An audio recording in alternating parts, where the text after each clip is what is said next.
Good evening, my cherished friends. Tonight I want to give you something. Not a technique, not a method, not another layer of instruction to add to the stack of things you are already trying to do correctly. I want to give you a single quality, the one quality that separates those who manifest their desires with apparent ease from those who study manifestation faithfully, practice it diligently, and still find themselves returning year after year to the same unanswered questions and the same unfulfilled desires. That quality is naturalness, not excitement, not passion, not even faith in the sense most people mean when they use the word naturalness. The felt sense of complete, untroubled ordinariness about your desire being fulfilled. I want you to hold two men in your mind for a moment. The first has just won the lottery. He is shaking. He is calling people, his voice cracking, barely able to form sentences. He keeps saying, I can't believe it. I can't believe this is happening. He is experiencing something so far outside his normal sense of self that his entire nervous system is registering it as an emergency, a wonderful emergency, but an emergency nonetheless. His hands are unsteady. He cannot eat. The second man has been wealthy for 20 years. He checks his account the way you check the weather. He handles a large transaction with the same ease you handle ordering coffee. When someone mentions money around him, he does not lean forward with that particular hunger. He leans back. Wealth is not an event in his life. It is a condition of it like air, like gravity, simply present and unworthy of comment. One consciousness says, can you believe this is happening to me? The other consciousness says, without saying anything at all, of course. What else would be true? The first man is experiencing his desire. The second man is being his desire. And this distinction, as fine as it seems, as philosophical as it sounds, is the entire difference between the life that keeps slipping away and the life that simply stays. Because here is the law that most people never hear stated plainly. What feels natural to you must manifest. What feels unnatural, miraculous, astonishing, hard to believe will always tend to slip away, because the state that received it cannot hold it. The lottery winner's windfall was received by a consciousness that experienced it as extraordinary. And so it remained extraordinary, foreign to the self, and within a few years, as the research consistently shows, the money is gone. Not because of bad decisions, exactly. Because the consciousness that received the windfall was not the consciousness of wealth. It was the consciousness of someone to whom wealth was a visitation, not a home. Naturalness is the signature of permanence. What you have truly become in consciousness stays. What you temporarily experience without becoming passes. I noticed this principle years ago through simple observation, not of mystical experiences, but of the ordinary patterns of ordinary lives. Every person I have ever known has at least one area of their life where things are simply fine, where lack and struggle are genuinely foreign, where they don't wake up in the night wondering whether they still have it. For some, it is their intelligence. They do not lie awake questioning whether they are still smart. They do not check. They do not perform intelligence anxiously to reassure themselves. They simply are intelligent. And this naturalness means intelligence stays stable, grows organically, requires no maintenance.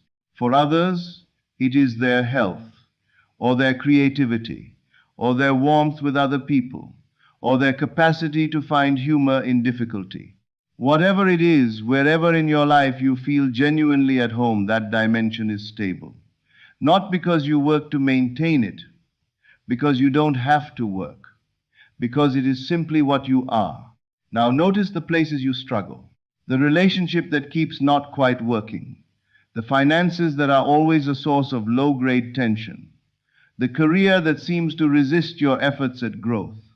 The health that requires constant attention. In each of these areas, if you look honestly, you will find something consistent. You are trying to have these things rather than naturally being someone who has them. You are approaching them as problems to be solved rather than as your natural condition. And that quality of straining, of reaching, of trying to get to somewhere you do not currently feel you belong, that quality is itself the barrier, not your circumstances, not your past, not other people's decisions. Your relationship to the desire specifically, the fact that it feels special, extraordinary, not yet yours. A woman approached me after a lecture in Los Angeles, impeccably dressed, well spoken, someone who was clearly accomplished by any conventional measure. She sat down and said, I can manifest small things without any difficulty. Parking spaces, small synchronicities, minor opportunities, these happen almost every time I set my intention. But the things that actually matter, a genuinely fulfilling relationship, real financial freedom, the career I know I'm meant for, these don't come, no matter how much I imagine them. What am I missing? I asked her a simple question. When you imagine the parking space, how do you feel? She paused, slightly confused by the question. I don't know. I expect it to be there. It's nothing special. Exactly, I said. And when you imagine the relationship or the financial freedom? And I watched her change. The shift was physical and immediate. Her eyes widened. Her breath quickened. I feel excited, she said. Sometimes almost overwhelmingly excited. My heart speeds up. I think this would be everything. This would transform my life. There, I told her, is your answer. She manifests parking spaces because they feel completely natural to her. She expects them the way she expects the sidewalk to be solid beneath her feet. There is no charge on it, no drama, no elevation of the ordinary into the miraculous. And so they appear. She does not manifest the larger desires, not because they are harder, not because the universe discriminates between parking spaces and partnerships, but because she is treating them differently. She is holding them in a state of excited non-possession. She is broadcasting, with every visualization, the felt experience of someone for whom this reality would be extraordinary, would be amazing, would be hard to believe. And the universe, reading that signal, delivers its faithful response, an experience that matches the state of someone for whom it hasn't happened yet. Are you saying I shouldn't be excited? She asked. Excitement is fine when a desire first arrives to you, I said. When you first glimpse the possibility, yes, feel the thrill of it. But if you are still excited about it after months of imagining it, you have not yet made it natural. You are still treating it as something that would be extraordinary if it happened. And that very quality, that awe, that this would be amazing, is precisely the feeling that keeps it from happening. The silence between us lasted a long time. This is perhaps the most misunderstood thing in all of manifestation, and I want to say it as plainly as I can. People believe that passion, excitement, and intense emotional energy are the engines of manifestation. They work themselves into elevated states.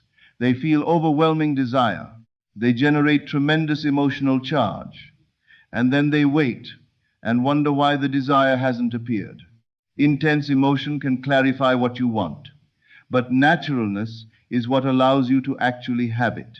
There is a feeling tone to excitement that most people have never examined carefully.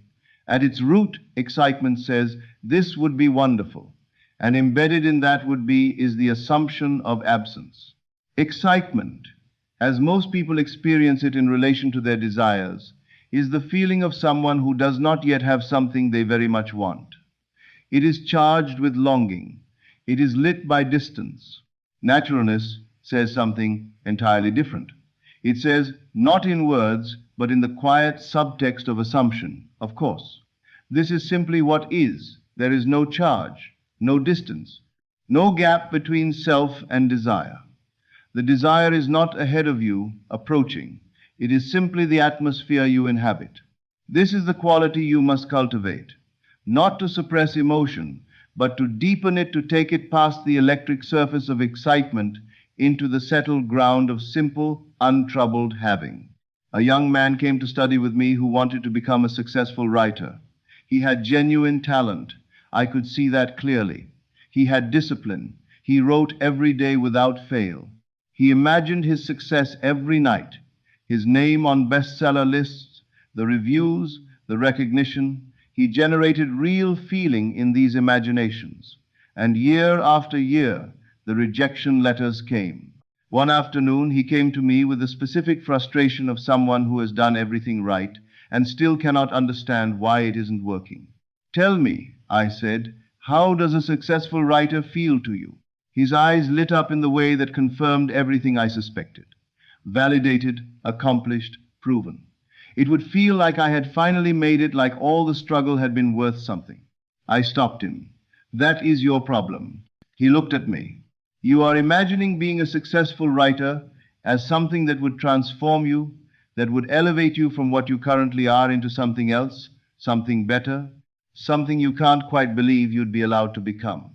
To you, it is extraordinary, special, the culmination of a long proving of yourself. But it would be, he said. And that is precisely why it isn't, I replied. Let me ask you something else. How do you feel about your ability to read? He looked genuinely puzzled. I just read. I've always been able to read. It's nothing. Exactly. You don't imagine being able to read as a special gift. You don't wake up grateful for it in that charged, anxious way. You don't feel you need to prove it or defend it or pursue it. You simply read, because that is what you are. That is the feeling, that precise, unremarkable, undefended quality that you must cultivate about being a successful writer. I watched him struggling with this. But how can I feel natural about something I'm not yet? There, I said, is your second problem. You believe you are not yet a successful writer. But in consciousness, which is the only dimension where anything is first created, you can be a successful writer right now. Not trying to become one. Not hoping to be one someday. Being one, naturally, the way you are naturally a reader. I gave him a specific practice. For the next month, I said, stop imagining your success as a future event. Stop feeling the excitement of what it will be like when you finally make it. Instead, assume you have been a successful writer for years. And then, this is crucial, imagine the ordinariness of it. Imagine checking your sales figures the way you currently check the weather. Routinely, without drama, not particularly interested. Imagine book signings as simply part of a normal working week.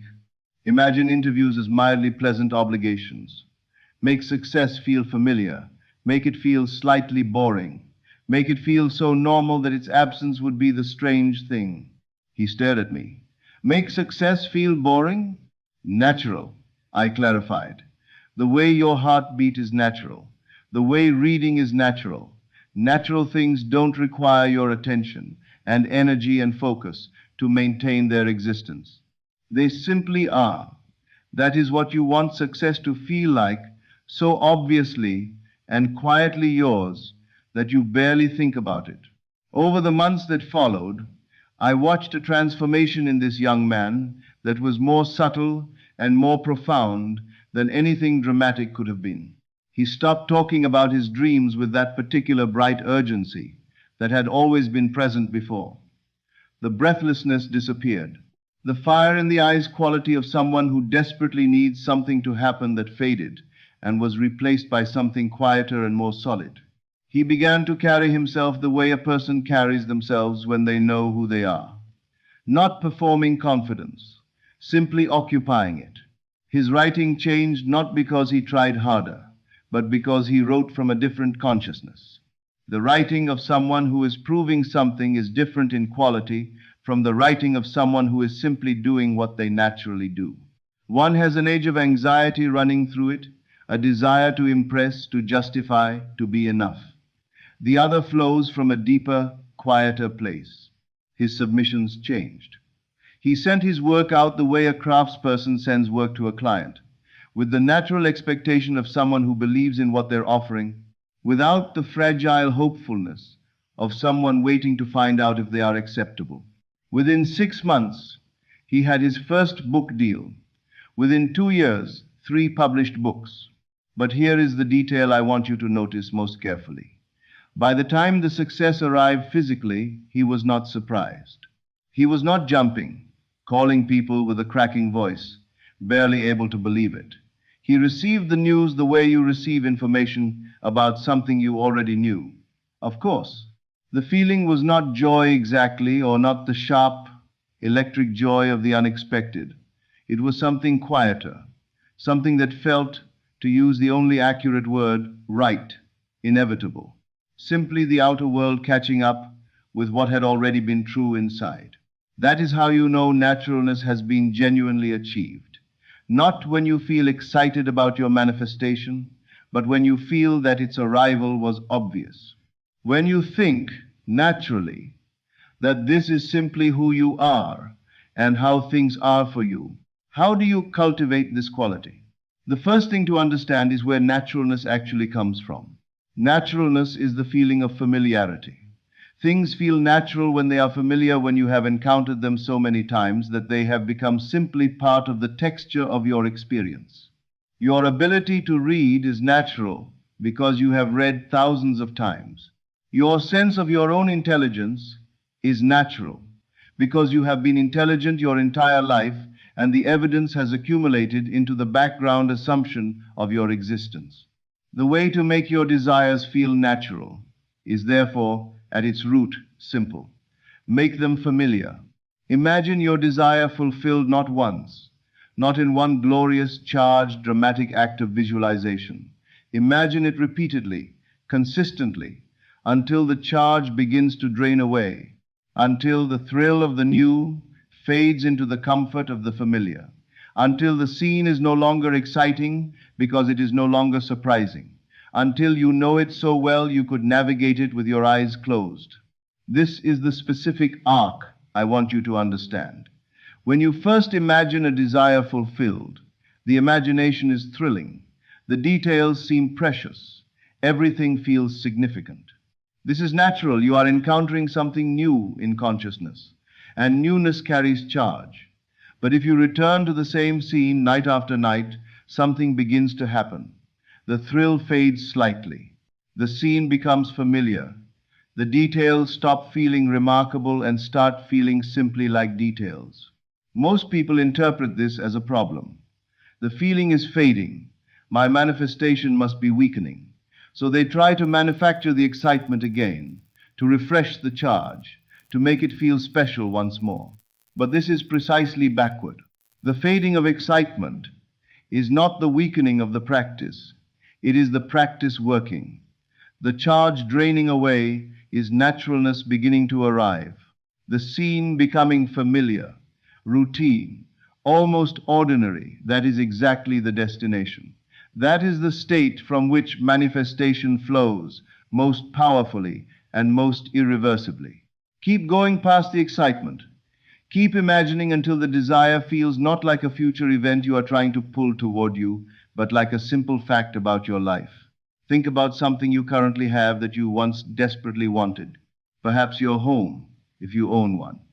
Perhaps your partner. Perhaps the job or the career or the recognition that at some earlier point in your life seemed so far away you weren't sure you'd reach it.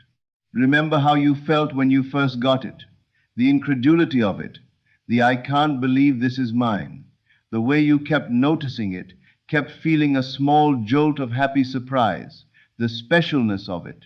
And now it is simply your home, your relationship, your work.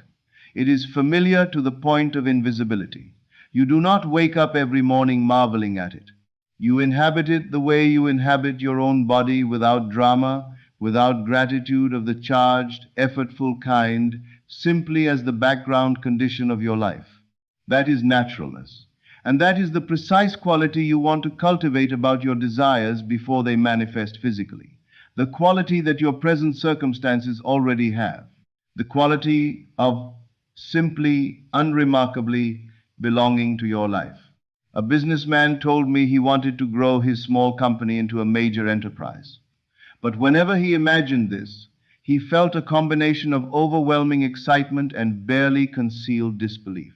It feels too big, he told me. Every time I imagine running a major company, I feel like I'm pretending to be someone I'm not. I said to him, "Stop imagining the drama of expansion. Stop imagining the moment things change. Instead, imagine the absolute ordinariness of having already arrived. Imagine answering emails," I told him. Imagine attending a routine meeting. Imagine making a decision that any large company owner makes on any given Tuesday. Not a significant decision, not a pivotal one, just an ordinary one. Imagine the complete unremarkableness of it. Imagine it until running a major company feels so natural to you that you can barely remember when it felt impossible. He found this difficult at first. His mind wanted the excitement, the drama, the peak moment of recognition. The imagination naturally reaches for the highlights. I insisted on the opposite. Find the Tuesday afternoon. Find the routine email. Find the most unremarkable possible moment of your fulfilled desire and live there. Night after night, he returned to the ordinary scenes of running a company he fully inhabited. Gradually, not all at once, but gradually what had felt impossible began to feel possible. What had felt extraordinary began to feel simply like a life. What had felt like pretending began to feel like remembering. Within 18 months, his small company had become the major enterprise he had been imagining. And when it happened, he told me, "The strange thing is, I can barely remember when this felt unusual. Now it just feels like who I am." Now I want to give you a specific technique, deceptively simple, utterly powerful. I call it the boring technique. The name does not flatter it, but it is accurate. Take your desire, whatever it is, however large, and instead of imagining the peak moment of receiving it, find the most ordinary possible moment of having it. If you desire financial freedom, do not imagine a windfall. Imagine glancing at your bank balance on a Thursday morning with the mild, untroubled interest of someone checking the weather. Imagine paying a bill simply, without the contraction of anxiety that currently accompanies that act. Imagine making a purchase without checking the price, not from recklessness, but from the quiet background assumption that the resources are there, as they always are. If you desire love, do not imagine the proposal or the first kiss or the moment of recognition. Imagine a quiet evening doing something entirely unremarkable with someone who loves you. Imagine the specific ordinariness of being known, the Tuesday evening quality of a relationship that has been real long enough to be fully comfortable. If you desire creative success, do not imagine the award or the applause or the review that changes everything. Imagine a regular working day, doing what you love, it being simply what you do expected, natural, not particularly dramatic. The more ordinary the scene, the more powerful the practice. Ordinariness is naturalness, and naturalness, as I have been telling you all evening, is what allows the desire to arrive and to stay. I want to tell you about a woman who wanted to move from a small apartment to a house by the ocean. By every conventional measure, this was unrealistic. Her income was modest. She had no savings for a down payment. The properties she had in mind were expensive. If she had asked most people around her whether this was achievable, they would have been kind and honest in the same breath, which is to say, discouraging. But she understood naturalness. She did not imagine a dramatic windfall. She did not imagine the moment she received the keys, or the first morning she woke up and saw the water. She found something smaller and more powerful than any of those scenes. She imagined making coffee in the morning and glancing at the ocean. That was the whole scene. No drama, no specialness, just the small, unremarkable act of making coffee and the ocean visible through the window, and the complete ordinariness of this being simply her life. She returned to this scene every morning for months. She told me that eventually it became so familiar that there were mornings groggy, half awake, before full consciousness arrived, when she would expect to see the ocean. When the apartment window would register for a brief moment as wrong, as not what should be there. That is the moment you are aiming for, when the imagined reality is more familiar to your consciousness than your current physical surroundings. Within a year, through a sequence of events that seemed remarkable to everyone watching but felt entirely natural to her, she was living in that house. When I visited her there, I watched her make coffee and glance at the ocean with the specific quality of someone who has been doing something for decades.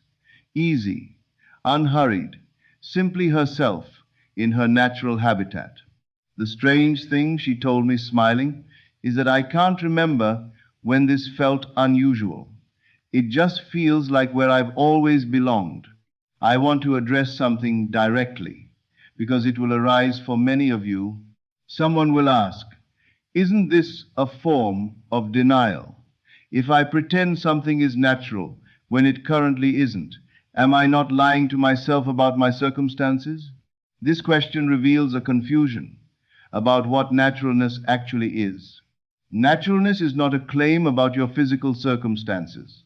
It is a quality of your consciousness. And your consciousness, unlike your bank account, is not subject to external audit. It is the creative ground from which your circumstances will eventually arise. Before you learned to read, reading felt unnatural, foreign, impossible, something that other people could do, but that you could not quite access. But there were already people for whom reading was completely natural. Their naturalness was not a denial of your current inability. It was simply a description of their consciousness. Now, reading is natural to you. Has reading itself changed? No. Your consciousness of reading has changed. The naturalness was always available. It was simply a matter of your consciousness arriving at the place where it belonged. Your desire is the same. It feels unnatural now, not because it is foreign to the universe, but because your consciousness has not yet made it home.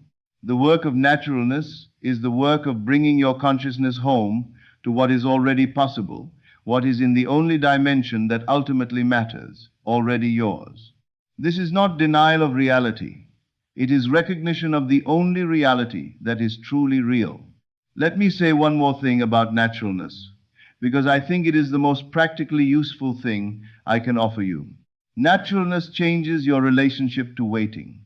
When you are desperately hoping for something to happen, time has a particular quality. Each day that passes without evidence is a small accumulation of discouragement. You check for signs. You analyze your practice. You wonder what you are doing wrong. The waiting itself becomes a form of suffering, because every day of waiting is a day of confirming, very quietly, that the desire has not yet arrived. But when something is natural to you, when it is simply what is, in consciousness, the relationship to time is completely different. You do not anxiously wait for the sun to rise. You know it will rise, and you go about your day, and it rises. You do not desperately check for signs of spring during winter. You know spring is the nature of things, and it arrives as it always does, without requiring your anxious monitoring. When your desire has become natural to you in consciousness, you relate to its physical manifestation the way you relate to the sun rising. Not desperately, not hopefully, not with the fragile, checking quality of someone who is afraid it might not come, but with the calm, settled knowing of someone for whom this is simply how things are. And this quality, this absence of anxious waiting, is itself profoundly creative, because the universe reads your states, not your words. And the state of someone who is not desperately waiting is the state of someone who already has, which is the state that manifests. Tonight, I want to leave you with a single, precise invitation. Examine your desires, not all of them at once, but the ones that matter most, the ones you have been carrying for a long time, the ones that still feel electric with wanting, still carry that specific quality of ache and hope, still feel like they would be miraculous if they happened. Those are the desires that need naturalness most urgently. And the path to naturalness is the same in every case.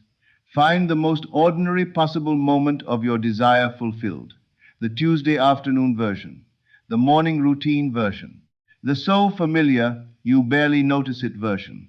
And return to it, not once in a dramatic act of imagination, but night after night, until the thrill gives way to familiarity, until familiarity gives way to assumption, until assumption settles into the quiet ground of simply knowing. Make it boring, make it routine, make it as unremarkable as your heartbeat. Because when your desire becomes so natural in consciousness that its absence would be the strange thing, when you would notice the lack of it, the way you'd notice the sudden absence of your heartbeat, that is when it manifests.